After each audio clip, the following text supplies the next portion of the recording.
Well, the International Committee of the Red Cross has warned that hospitals in Gaza are at the risk of turning into morgues as they continue to remain stripped of resources like electricity, water and food. The Palestinian Health Ministry has warned of healthcare disruption across Gaza Strip as hospitals do not have enough beds to accommodate wounded people. Meanwhile, the death toll has surged above 1,000 in the ongoing war.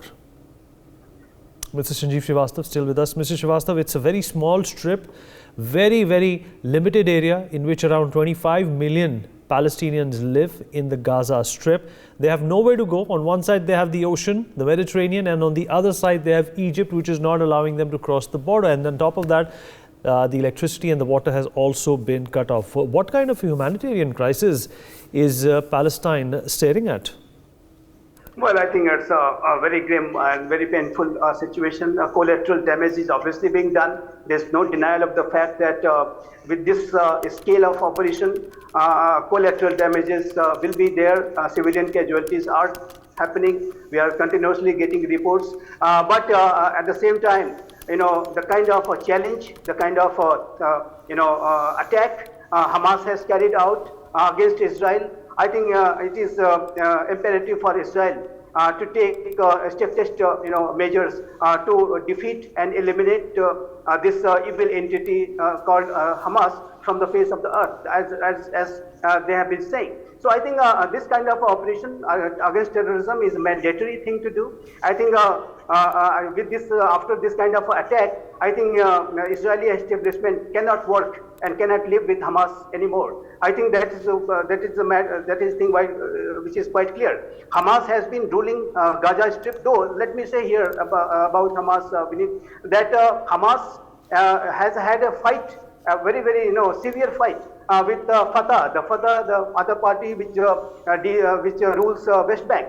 So I think they have had a bloody fight within each other, among each other themselves, and I think and because of this militant nature of this Hamas, terrorist nature of this Hamas, I think Fatah could not do much, and they had to withdraw themselves into the only West Bank region, and Hamas is continuously its rule of terror in Gaza from 2007 onwards.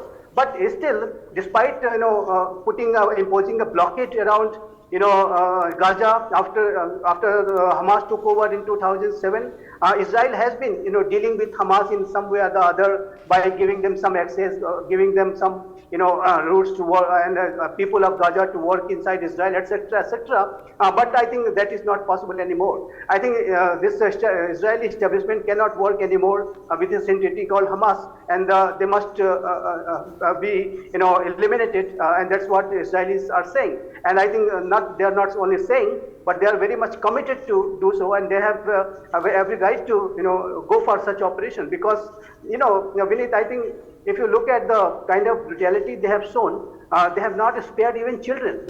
They have beheaded children. They have executed children.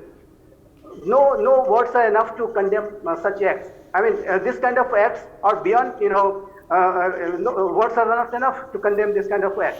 So they have done a very unforgivable act, and they must not be allowed to exist anymore. I think the first target of Israeli administration would be to end this the rule of Gaza, the rule of Hamas in Gaza, and after that this entire entity must be eliminated, and those who are wherever those individuals, those are working terrorists, those are working for it, I think they must be eliminated, and that's what precisely Israeli military is doing. And let me say the last point here. I think there are reports that about 350,000 and more than troops of Israel, they are very much prepared to do a ground invasion.